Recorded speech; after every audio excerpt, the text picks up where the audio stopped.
So we start. We were working on evil. We know in principle why evil exists. It's that some greater good will come of it.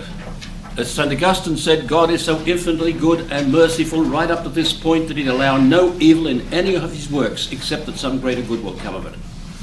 That's in principle, but in practice, the concrete situation, it's very often obscure to us. We don't know why it happened.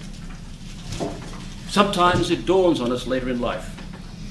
I'm leaving you to read through this on page 54, 55, 56, taken from Father Woodbury's excellent work on ethics, which is never published, and I thought it would be very appropriate for you, and you could see in different orders how the evil has taken place.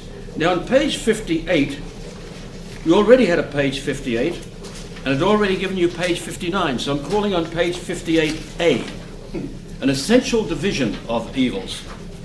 I thought I'd better make it that, otherwise I'd confuse you with the page numbers if I went back and altered the page numbers.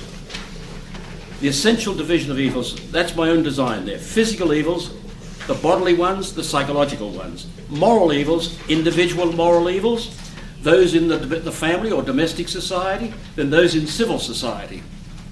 And those in civil society, since civil society has 4 levels, the body economic, the body recreative or sportive, the body politic, and the body cultural. Therefore, there are 4 different levels there that could be evils. Then finally, artistic evils. You can look that over for yourselves. There's no good me reading it and telling you what it says, because you can just look it over for yourselves there. Now tonight we come to a principle which is extremely important. Dr. Bonnet had said to me some years ago, he made a remark, that it's a principle that seems to have been neglected. And I was thinking about that statement, and he's certainly right. I have shaken a lot of people up myself by using that principle. So on page 56, you'll find some diagrams. Page 56. The principle of double effect. It's extremely important. It'll explain a lot of things that people don't understand, show us the intelligibility of them. Let me explain the principle first, and I think you should watch me for this. We often find that from one act, 2 effects proceed. One which is good and one which is evil. For instance, when they put a man into prison, there's a good effect. We've got him off the streets. He's a beater up of women or something like that. But at the same time, we might have deprived his family of his love, his friendship, etc. Well, this principle explains those actions from which 2 effects proceed, one which is good and one which is bad, provided 4 conditions are met. And just watch this, and I'll go back over it again, so you can write if you want to. 4 conditions are, first of all, the act itself must be good. It mustn't be an evil act. Second condition is both effects proceed equally from the act. You can't have the evil effect, then the good effect. The third condition is the good effect alone is intended. And the fourth condition is there's some proportion between a due proportion, a proportion that ought to be there, some proportion that's reasonable. For instance, you couldn't have a fellow picking up I'll use an exaggerated example, picking up a quarter and letting somebody else fall under a bus. That would be an obvious absurdity. This man is retrieving a quarter. Well, like the man down at the falls here some years ago, do you remember? He put his hand down, I think this is the Bridal Falls or whatever it's called there, put his hand down the water to collect some of the coins there. Next thing, his body's flying over the falls. A foolish act. So, here it is again. The act itself must be good. Both proceed with equal immediacy, both effects. Thirdly, the good effect alone is intended. And fourthly, there's due proportion between the two.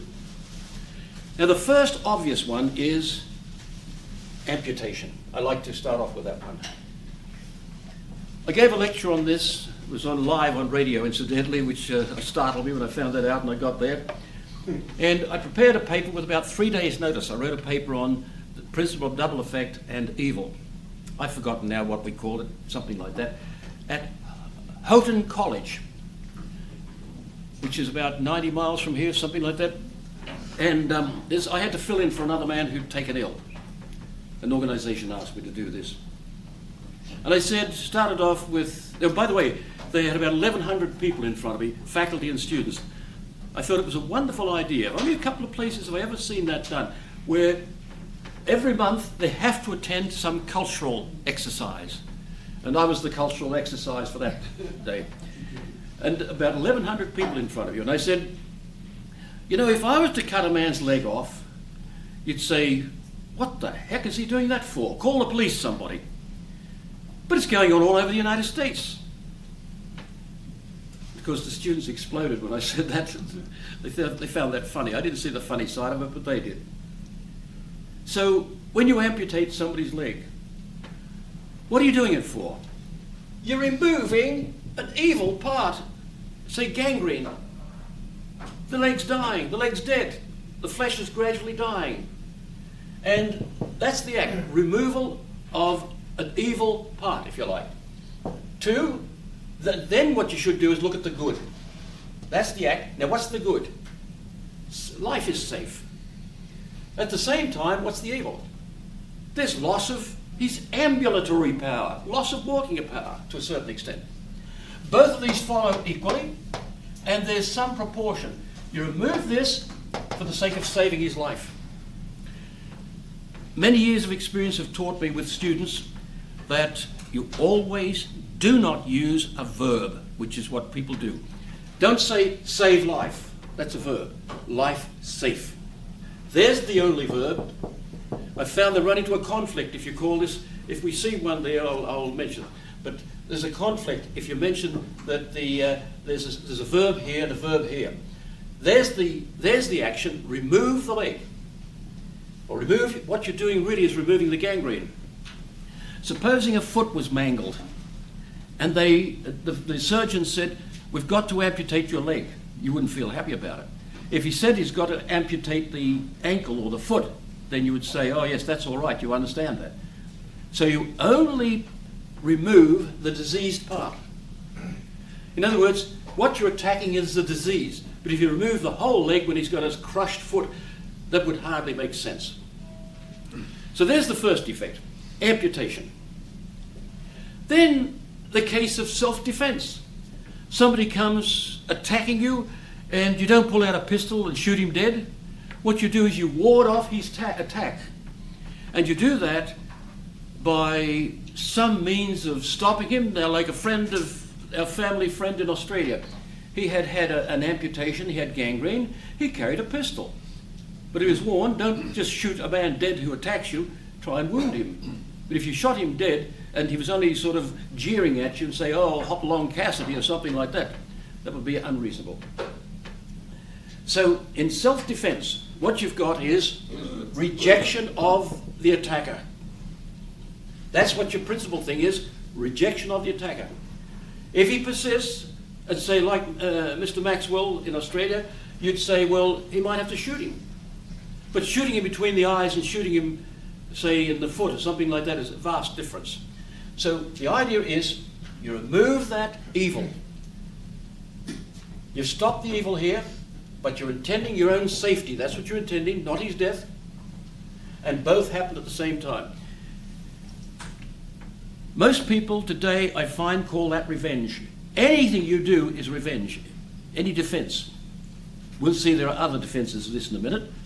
There are other similar situations which belong to the family and belong to civil society. It's not revenge. What you're doing is willing your own safety. But you might be gleeful and say, oh, thank God I got rid of that bugger. You might be happy that you got rid of him.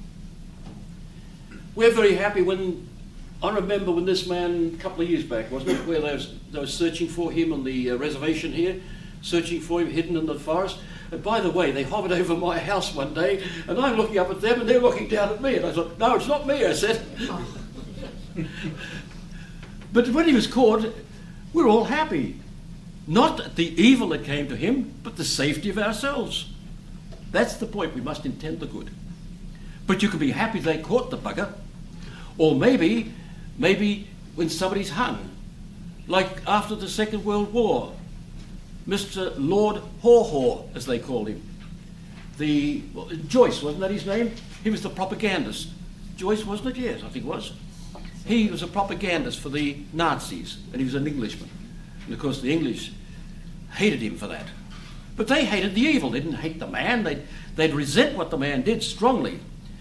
But the idea is what you're willing is the safety of the people. And the people have a sense of justice, and they know that this is all unbalanced. That man got away with a murder. But then later, justice was restored when he was caught and hung. So removal of a danger. Warding off a fatal blow. Now, one of my favourites. It's been rejected. One priest writing a book of ethics, I've only ever seen it once, he says this is wrong. But then he didn't explain anything, didn't defend it, he just brushed it off, that's all. Lots of people do that without examining the things. And I said to my students, don't just say this is right or this is wrong, argue it out. Show me why it's right or why it's wrong. Now, capital punishment. What is the act? Removal. Removal of a very serious criminal from society. This conforms to a principle again, which is a different principle now, the principle of totality. It is lawful to remove a part of an organism for the sake, if it's necessary, for the good of the whole organism. We remove a part, it's immoral for me to chop that hand off, gravely immoral. It's mutilation. We have no right to mutilate the body. But if that's got gangrene, it's virtuous to say, yes, doctor, go ahead, amputate. So, the same in society. Society is a whole organism, and we can remove that part if it's necessary for the sake of the safety of the whole organism. So we can put him in prison for a lesser crime, remove him from society for a very serious crime, entirely from society. Students say to me, that's cruel and unusual punishment. I had a lawyer say that down in New York City when I lectured on this one time down there. And, you know, they say, why not put him in prison, put him in solitary confinement?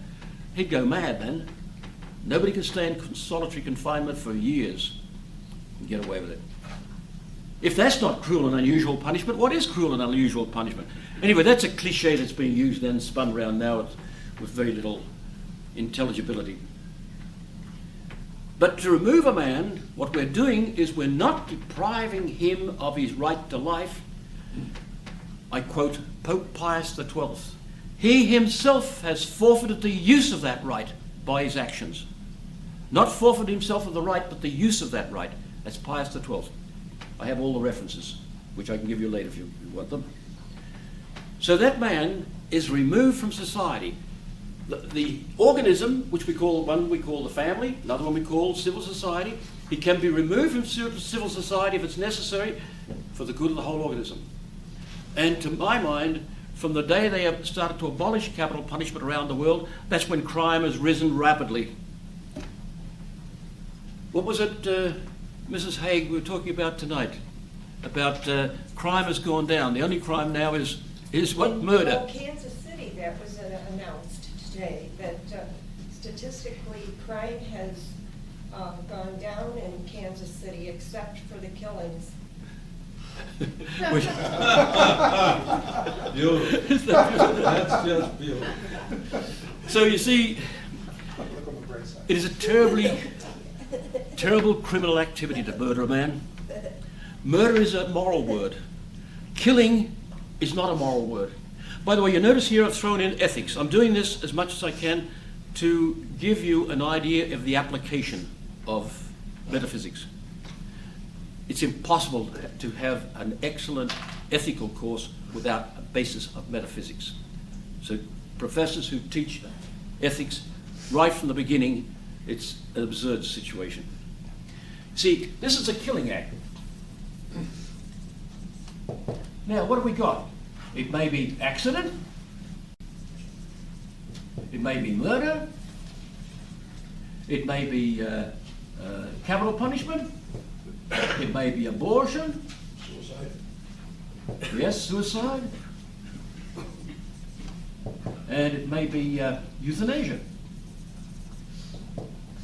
Somebody in Lewiston said some years ago when Dr. Bonnet and I and Dr. DiFrancesco, the psychiatrist, and Dr. Denzel, wasn't it, the fourth one, a symposium on euthanasia, and it got back to us, somebody in Lewiston wasn't happy. What were we going to say about the youth in Asia?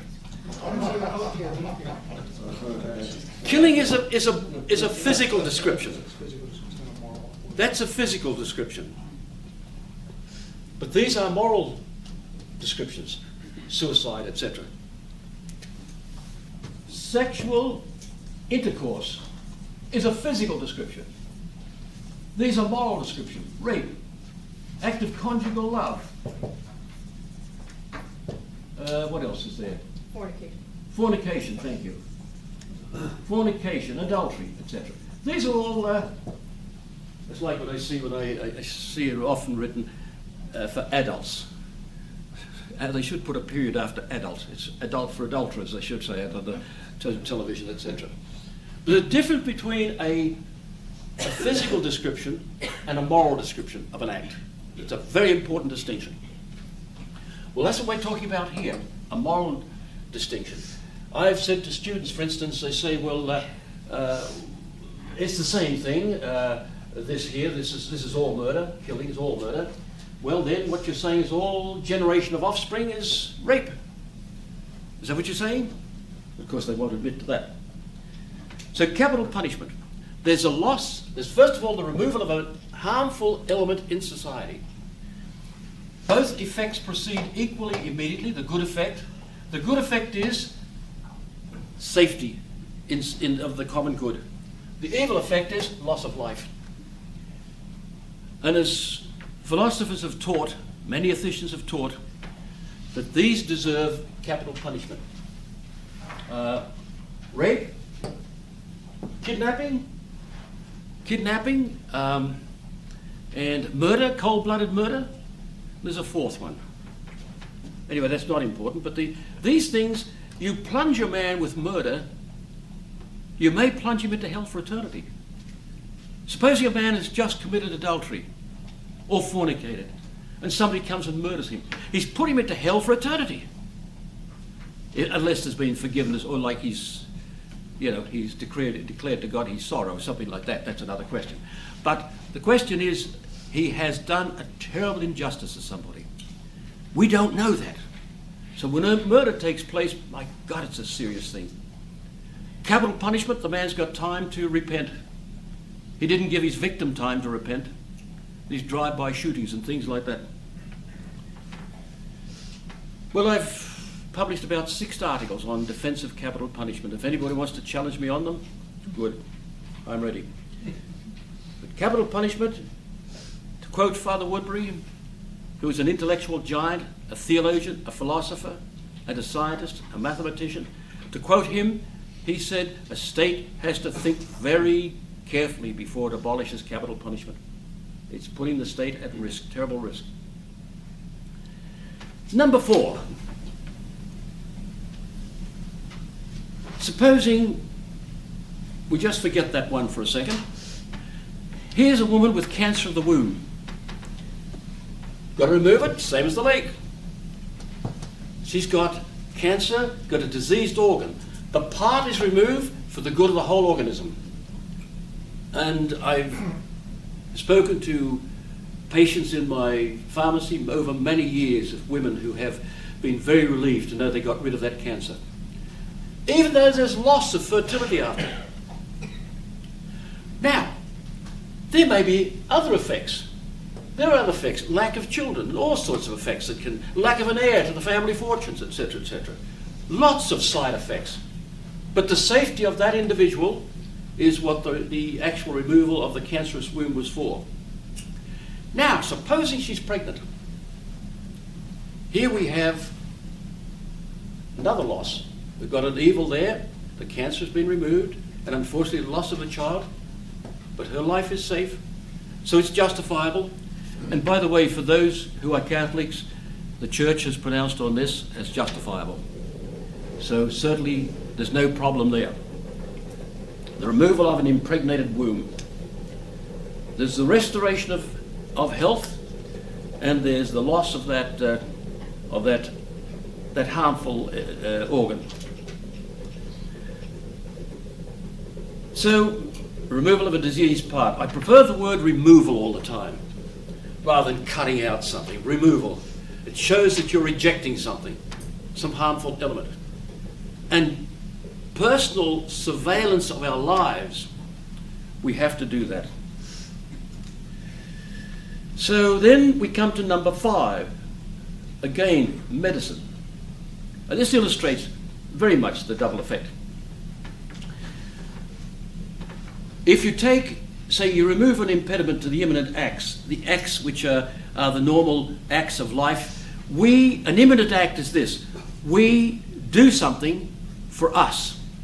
Our organism is nurturing our whole body. Our organism is being fed by nutrition, etc.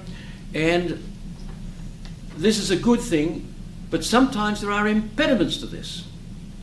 Sometimes we have an impediment that might prevent us from doing something. For instance, I was in some years ago, in 1983, somewhere thereabouts, I was in Montreal for the World Congress of Philosophers. I went to bed. Montreal is a city that has a lot of smog, etc., and I felt it in my lungs. I was coughing all night.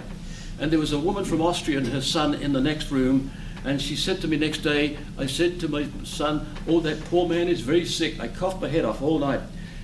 Now I had to weigh, would I take an antihistamine, an anti-allergy agent? Would I take that? I had to present my paper next day, and I want to have a good clear head.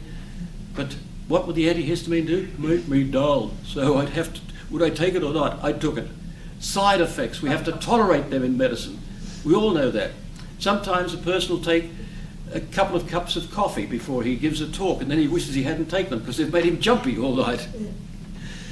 So here we have with medicine a good effect and an evil effect. The same again. Removal of some impediment to our normal procedure. There was a medicine whose name now escapes me. I remember British drug houses made it, and it was used as an antihistamine. But suddenly, I was supplying some hospitals, and suddenly we started to get prescriptions from one hospital for all this antihistamine. I thought, what the heck's going on down there? I spoke to one of the nurses later, and she said, we found that a side effect of it is it stimulated the appetite. And all these elderly people are not eating much now. So they were ordering this, whatever it was called again, and this antihistamine, anti-allergy agent, and using it for a stimulant. I said, what's wrong with a glass of wine? or a can of beer. So there it is. Now imprisonment. Well, it's the same again. We've already mentioned that. With imprisonment, you take somebody off the street. But remember, there has to be due proportion. This was said by a judge in Ottawa in the last few months. If I were able to, I'd give you the death penalty. He wasn't able to, thank God. I don't think the man deserved the death penalty. In fact, I had written a letter to him, and he criticised it. The prosecution tore into my letter. Mr. Darby, you were in court that day, weren't you? They said my letter was criticised by the prosecution and then criticised by the judge. He said I didn't understand the rule of law. Well, he didn't understand the rule of natural law. That was his problem. And natural law is at the basis of all law.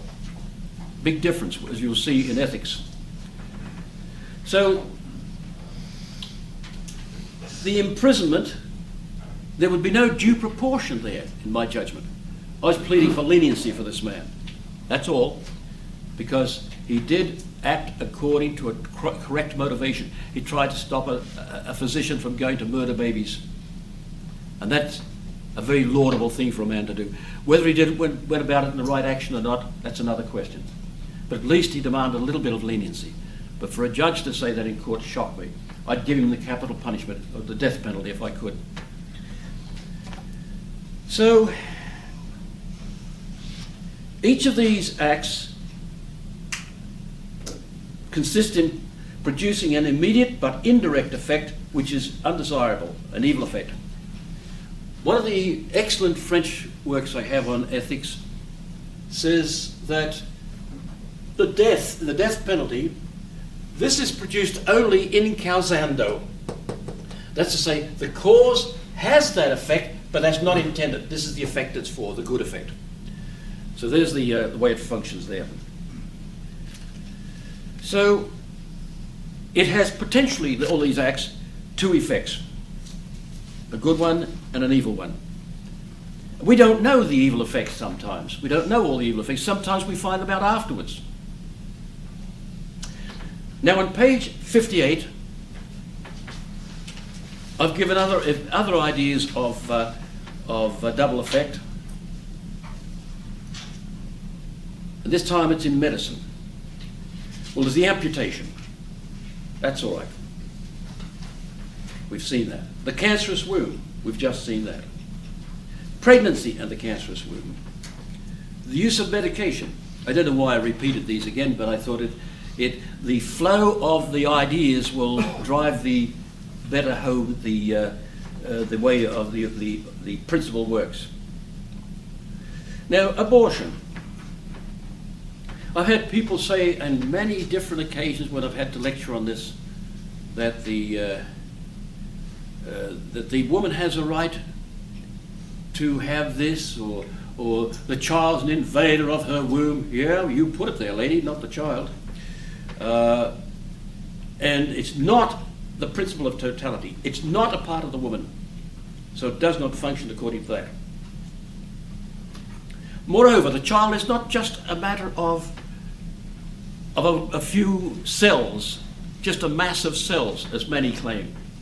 That's been claimed quite a lot now. Every year there's something different they're attacking on this, or they're trying to justify abortion. The latest thing now, which Dr. Diane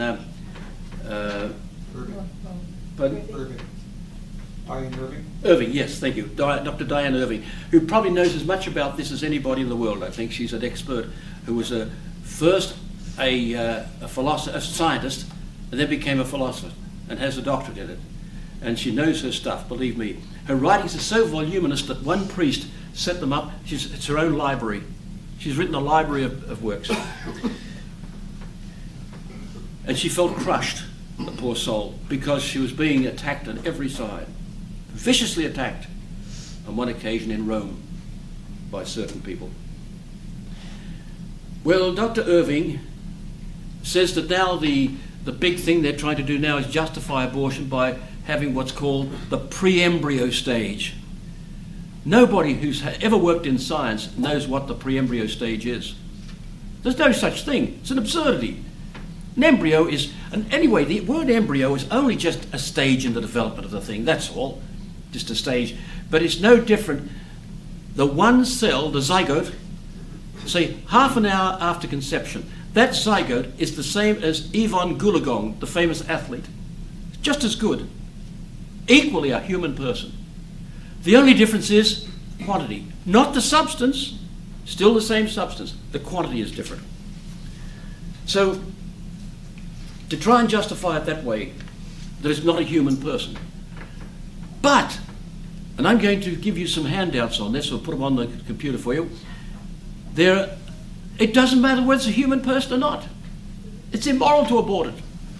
Because here's Bob and Betty.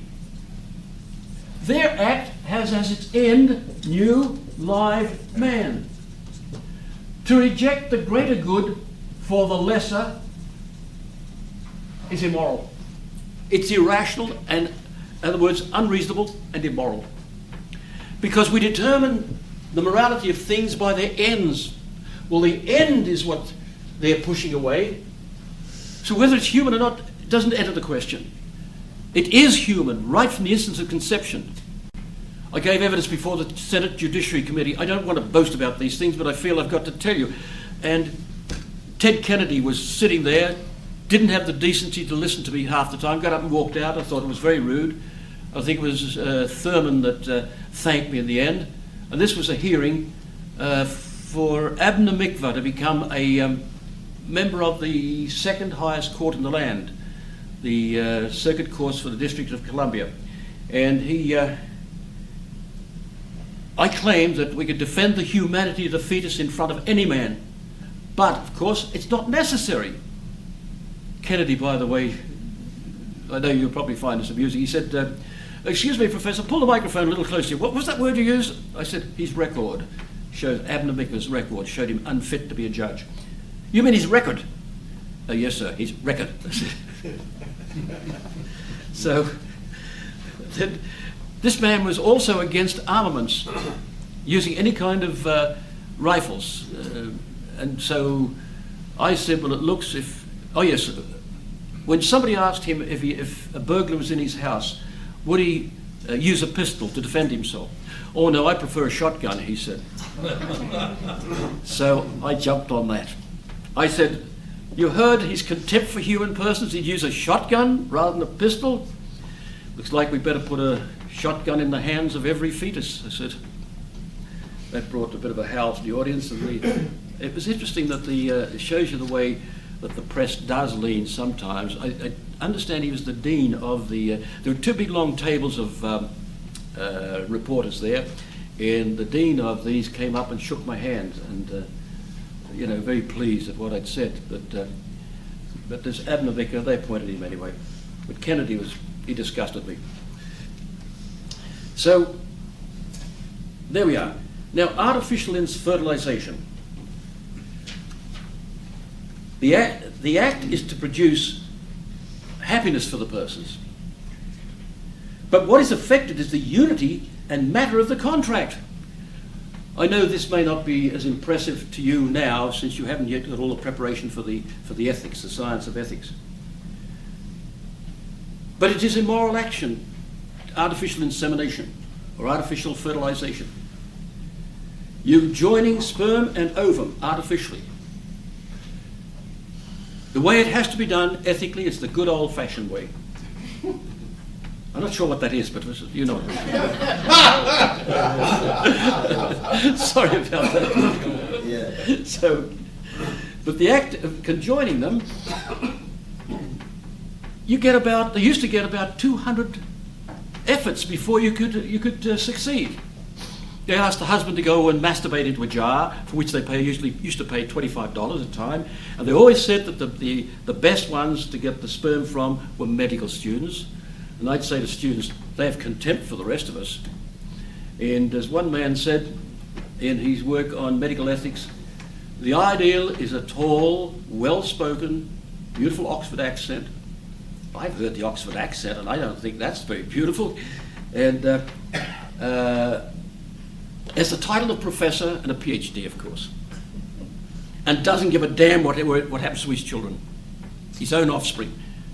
Sperm's given out to some, maybe street woman or something like that even, who knows, but doesn't give a damn about what happens to his own children. Is that the kind of man you want to be the father of your children? So, my friends, there's a lot to be said about that, and we're not studying ethics, so we won't go too much into that. Now, in dealing with all of this, we come to the study of existentialism. Don't be put off by the term. Existence is what they're focusing on. Existence. My existence. I have to pay this bill. I have to pay that bill. I can't say it about you but maybe you got the same. I do know my situation. I have to make sure the stuff's here. I make sure that Tweety Bird has got some water for me there. I make sure that something's here, the batteries are all right in this, and I've got to pay this bill, and I've got a hospital bill, something else. We've got these things every day of our lives. Men who are existentialists do not write philosophical works. They write plays and portray evils in our lives, like Jean-Paul Sartre, men like that, and Kierkegaard, etc. These men, and Heidegger, they've all written works which are very persuasive. There are a whole host of films made during and after the Second World War about this, about particularly originating from Sartre, S-A-R-T-R-E. I met a woman who, in north of Africa, what was his name? She gave us a lecture at Ottawa. Camus, C-A-M-U-S, Camus, said in French. And she knew him well. And she said he was a very, very emotional man, deeply affected by the anxieties and the evils in society. That's how most of these men are. Excellent writers, caring men, but in despair. The only thing they can say that we can be sure of is existence. And all that I can be sure of is my existence. That's why I started off talking that way. You can be certain only of your existence. This is a reflection of how bad philosophy was in France when the war broke out. The Maginot Line collapsed very quickly, and it was said that contraception is what affected the men in France. So the difficulties that men were facing led a lot of younger men into despair. We cannot solve our problems. Nobody can solve them. But they didn't know about the great philosophies of the past.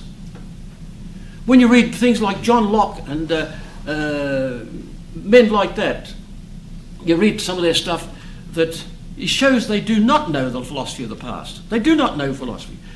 It's taken 2,500 years to build up to what we're studying here. The great masters have laid this out, but there's nobody knows them today. They've been taken by novelty. Pius XII criticized that development in the world and in the church about novelty for the sake of novelty. So existentialists have no philosophical position, only a kind of negativism. It's a philosophy of despair.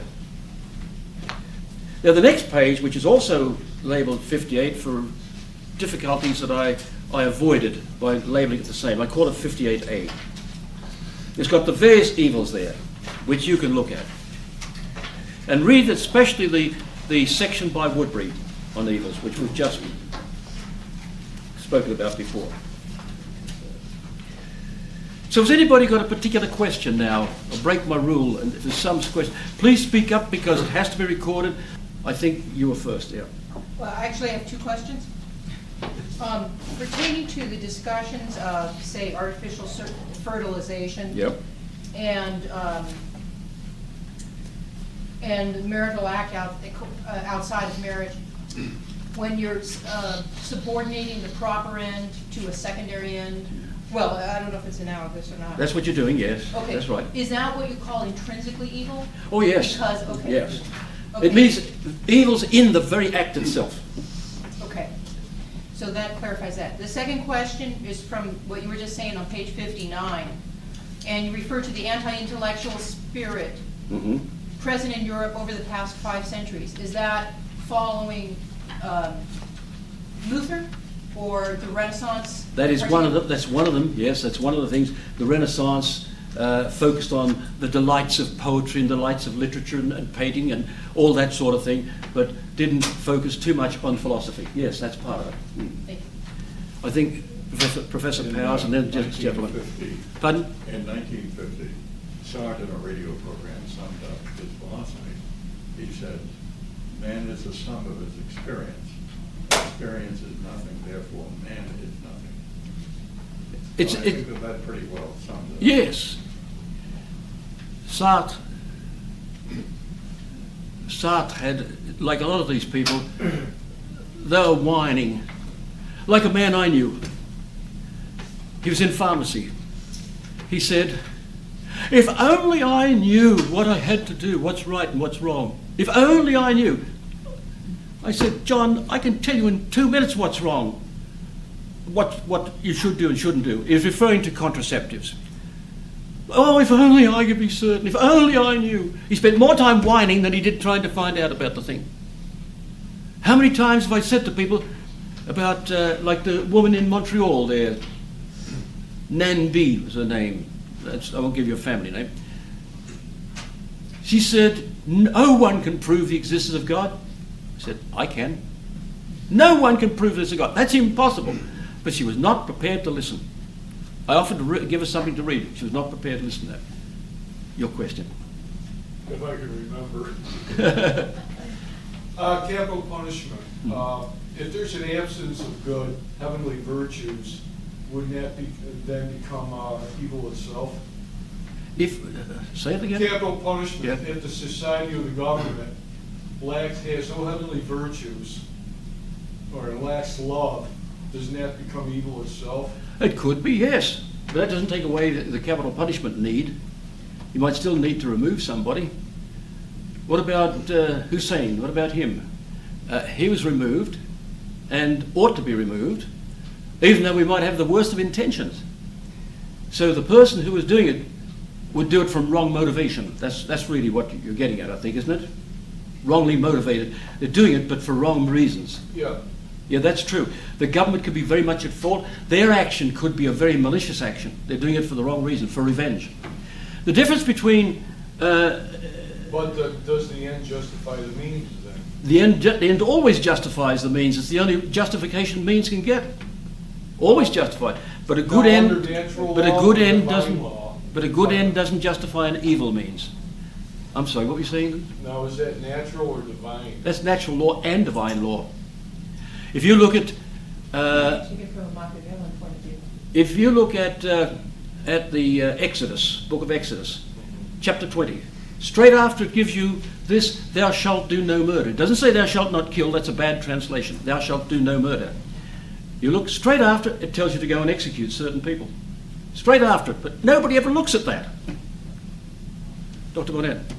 I'm sorry, I wasn't here last week, so I don't know if you introduced double effect earlier, but to tie it into metaphysics, I always think in terms of what you're doing is trying to find out how to act as a moral agent so as to maximize being, so that the will is always aimed at being, the affirmation of the good, never affirming the evil, never inclining towards evil as such, but only tolerating it. Yes. So this is, at heart, a metaphysical analysis. See, what I'm showing here is a final causality. We'll have occasion to come to that again. We're dealing with the evil here, this section of evil, which followed the good, and then later we'll be dealing with finality, the ends. We'll be coming to that in the next section. And we'll have occasion to refer to this again. But what we're talking about here is every being is good, but sometimes we produce beings that are not good by our action. But what we're intending is this good. And you can look at it from metaphysical analysis and say what you're doing is you're producing good and you're sort of developing and quantifying and qualifying the amount of good in the world. But you're not tolerating the evil. You could tolerate the person, but we ought not to tolerate the evil. So to approve of the person who's doing the evil, that would be an evil. If we approve of his evil, that is. Coming back to the existentialists for a minute, I think the ones you're referring to are the atheistic existentialists. Because I know I met Gabriel Marcel, and he certainly would not be affirming such a negative view of the world. No, that's true. The atheistic, but existentialism will lead to atheism.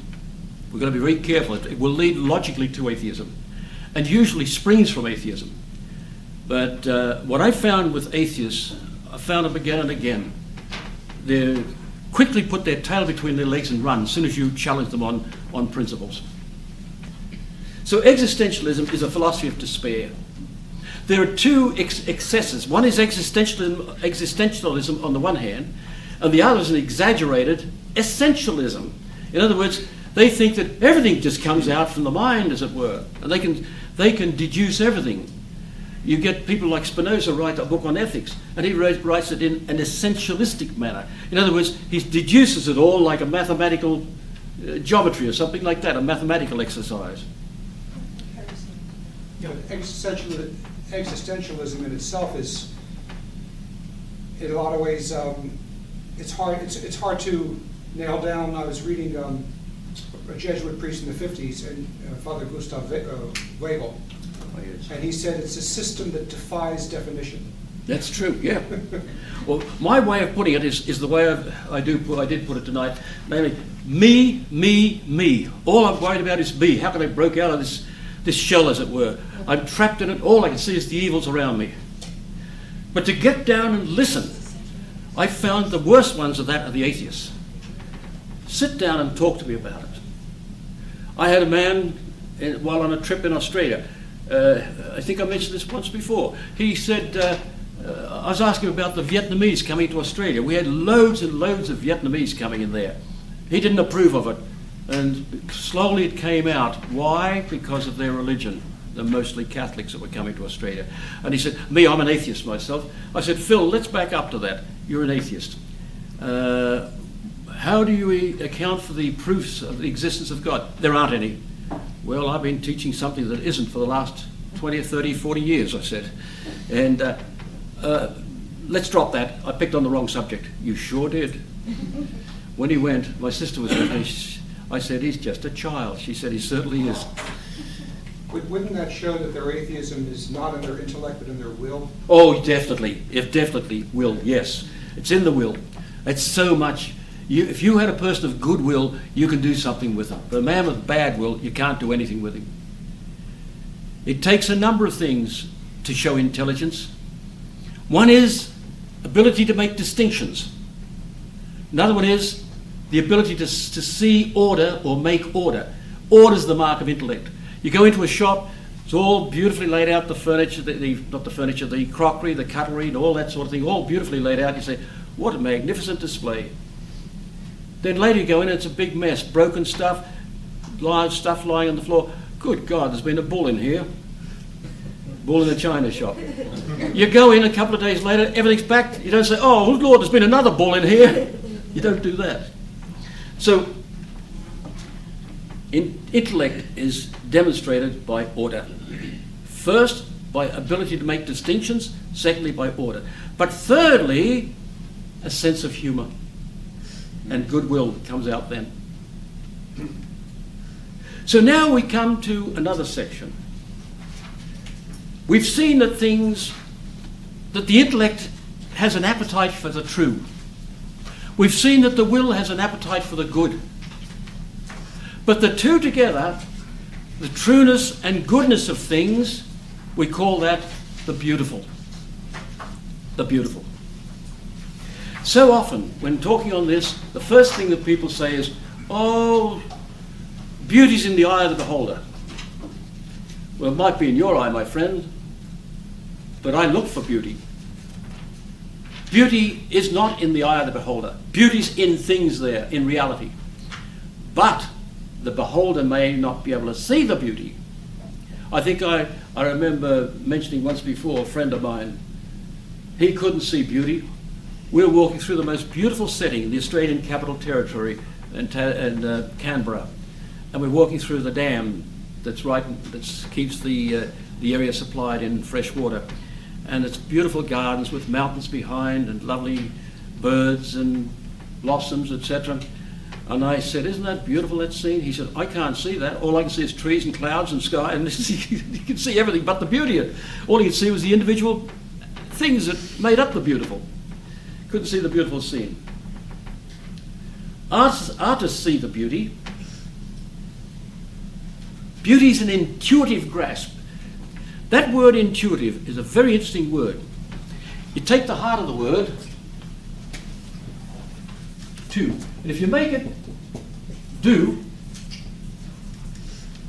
that gives you an idea of the meaning of the word. The act is done immediately in the thing. You don't reason to it, you come immediately to it. The eye looks at the clock, looks at the colour, etc. It doesn't reason it out, it doesn't think about it, oh, what am I looking at, or what kind of a colour is that? It just grasps the colour. Well, the definition of the beautiful is that which seen pleases. That which seen pleases. So that's the definition of the beautiful, which has been time-worn, as it were. We apprehend it in many ways and places. The beauty of a country scene, wildflowers, a horse, a man or a woman, in the radiance of a pregnant woman, and even in minerals. With the rising sun, we can experience an inner spiration, that gasp, the inner gasp. when we see the reflection of our own inner being, our own soul, the magnificence of the human soul, we see that reflected in other things, it gives us that inner lift, a certain uplift. Our intellect has an inclination towards universal truth, while our will has an inclination towards unlimited good, which is found only in the divine being. Note that the beauty of a valley, mountains, lakes, and a person satisfies us more than the beauty of looks. In other words, there's beauty of looks, but there's beauty of the substance. When some person, for instance, some insignificant person may have beauty of inner being, of soul, beautified by the virtues, the virtue of temperance, the virtue of fortitude, all those understandings, justice, prudence. That affects us more. But that which seen pleases. Now, in giving references sometime, which I'm doing more and more, by the way, you probably noticed, because it takes a while to develop some of these things, and for a particular kind of class. We're having a different kind of class here from what we had, say, at university. Believe me, this is far better and more interesting to teach than all those students put together over the years. But I put down the Pocket Aquinas. I think it's out of print now, isn't it, Yes. Dr. Meyer, I think, isn't it? Yeah. It's a beautiful little work. It's taken from over 30 works of St. Thomas, extracted. I see no reason why anybody shouldn't, if they wanted it, to get it printed up, Xeroxed or something, but it's a beautiful little work. Didn't we have permission to reproduce it? Not the Pocket Aquinas. Not the Pocket Aquinas. We had Vasky's works, we had permission to. I think I had permission to, because I think I've got it at home. Vernon Burke. I think so, yes. Vernon died, of course, but he... Anyway, that's a very beautiful little work and contains a lot of this. The only problem I find is periodically translation.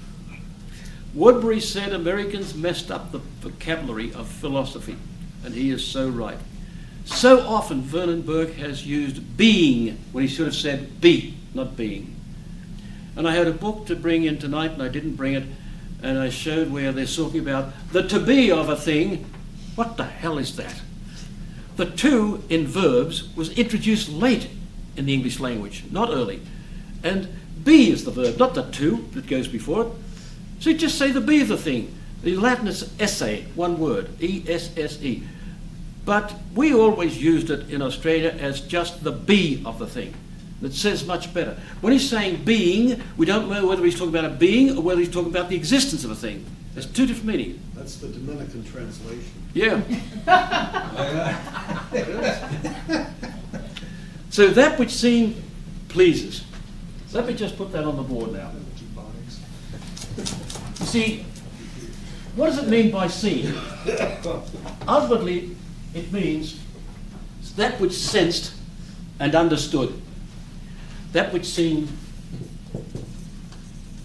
which seen pleases. This is referring to the intellect.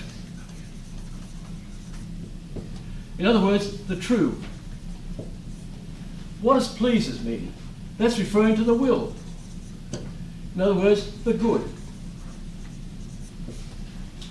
You can imagine if you see something that looks very beautiful, but it's very evil, like that small octopus that fits in the palm of your hand in Australia, the blue-ringed octopus.